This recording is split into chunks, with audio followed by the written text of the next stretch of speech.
And it's our FS1 colleague, the Count himself, Michael Bisping, is here, getting ready for his big title shot, UFC 199. This is crazy, man.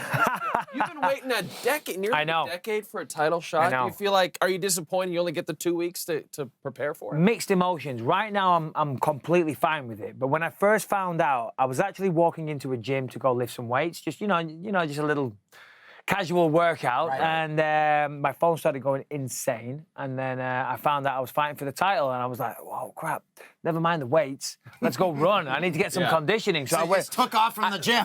Literally, I threw my backpack on, I ran out the gym, and I started flying through the streets of Toronto. I nearly got run over about 5 times. Seriously, I'm not joking. People were honking their horns. I'm like, oh my God, I'm fighting for the title in 2 weeks.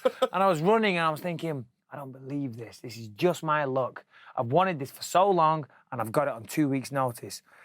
And then by the time I'd finished my run, I just ran and ran and ran. I think it was about 5 or 6 miles I did. And then when I got back, I was at peace with everything. I was good. I went and hit pads that night, and I was like, oh, my conditioning's actually pretty good. And then the next day, the weight just started falling off me. It's amazing. I talked about this a little bit on social media. I've never been a deep person, but mind over matter really must exist, because I was 213 pounds, and I would say I was out of shape, and then almost overnight, the weight fell off me, and I was performing in the gym like I'd done a full camp. So it was just immediate change of diet and all that? I think it was more mindset. Because it's there. I've done this. I've been in the UFC for a decade. I've done martial arts my entire life. I just beat Anderson Silva not that long ago. So it's in there.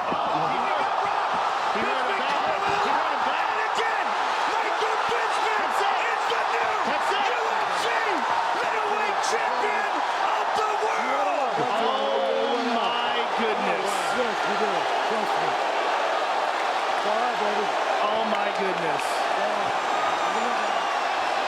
That's why this is a crazy sport, ladies. How did it compare to the Vision? You get the phone call 17 days ago. You have to think.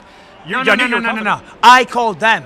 I said, if either of those guys can't make the walk, you know where I am. I've said this all along. I'm a real fighter. Half of the UFC, they're not fighters. They're athletes. They're wannabes. They got into this because the sport's growing and it's cool, and they want the image and they want money and things like that. I was doing this when nobody knew what this sport was, when there was no money involved. I used to sleep in my car to be able to train in another city. I've made pure sacrifices. I'm a real fighter, and that's why I called the UFC. I don't need a full training camp. I'm confident in my ability, and it paid off.